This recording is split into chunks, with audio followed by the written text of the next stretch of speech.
आपने मुझे औद्योगिक संबंध संहिता संशोधन विधेयक 2026 पे मेरी बात रखने का मौका दिया।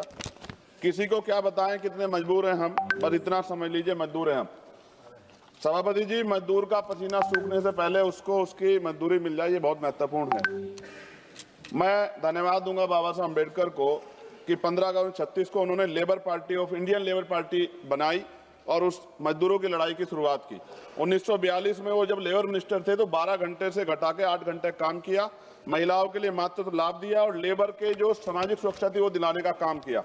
अब मैं बिल पे आता हूं। सभापति जी, कहा जा रहा है केवल एक तकनीकी संशोधन है, लेकिन जब बात श्रमिकों के अधिकारों, औद्योगिक संतुलन और करोड़ों परिवार के भविष्य की आएगी, तब कोई संशोधन केवल तकनीकी नहीं होता है, हर शब्द का असर होता है, हर प्रावधान का परिणाम होता है। महोदय, वर्ष 2020 में सरकार ने 29 श्रम कानूनों को 4 श्रम संहिताओं में समाहित किया था। उस समय विपक्ष ने कहा था कि सुधार के नाम पर श्रमिकों की सुरक्षा कमजोर ना हो जाए। महोदय, ये विधेयक कहता है कि पुराने कानून ट्रेड यूनियन अधिनियम 1926, औद्योगिक विवाद अधिनियम 1947, औद्योगिक रोजगार अधिनियम 1946 का निरसन वैधानिक रूप से हुआ है। लेकिन मैं सरकार से पूछना चाहता हूं, क्या पुराने कानूनों में मौजूद श्रमिक सुरक्षा प्रावधानों का मूल्यांकन किया गया है? क्या राज्य और श्रमिकों संगठनों से व्यापक परामर्श हुआ है? क्या स्थायी आदेश अधिनियम के तहत श्रमिकों को मिलने वाली सुरक्षा कमजोर की नहीं हुई है? क्या जिनके लिए कानून लाया, क्या उनसे आपने कोई चर्चा की है? क्यों ट्रेड यूनियन हड़ताल पे है? सभापति जी, औद्योगिक संबंध संहिता 2020 के तहत 300 तक कर्मचारी वाले प्रतिष्ठानों को छटनी और तालाबंदी के लिए पूर्व अनुमति की आवश्यकता से मुक्त कर दिया गया। पहले ये सीमा 100 थी। देश में 70% से अधिक औद्योगिक इकाइयां 300 से कम कर्मचारियों वाली हैं। इसका मतलब बहुत बड़ी संख्या में श्रमिक अब बिना सरकारी अनुमति के छटनी का सामना कर सकते हैं। 300 कर्मचारियों की सीमा के तहत यदि छटनी आसान होती है तो सबसे पहले असुरक्षित वर्ग प्रभावित होंगे, जिनमें SC, ST, OBC के श्रमिक बड़ी संख्या में। मेरे संसदीय क्षेत्र नगीना में विश्व प्रसिद्ध लकड़ी नक्काशी उद्योग के लिए जाना जाता है। वहां हजारों कारीगर छोटे उद्योगों में काम करते हैं। सभापति जी, श्रमिक व पारंपरिक हुनर से जुड़े इस परिवार इस कानून से प्रभावित होंगे। हमारे क्षेत्र की अधिकांश इकाइयां 50 से 250 इकाइयों कर्मचारियों के बीच हैं। यदि 300 की सीमा के तहत छटनी की अनुमति बिना पूर्व स्वीकृति के दी जाती है तो इन छोटे उद्योग में कार्यरत श्रमिकों की नौकरी की सुरक्षा पर सीधा असर पड़ेगा।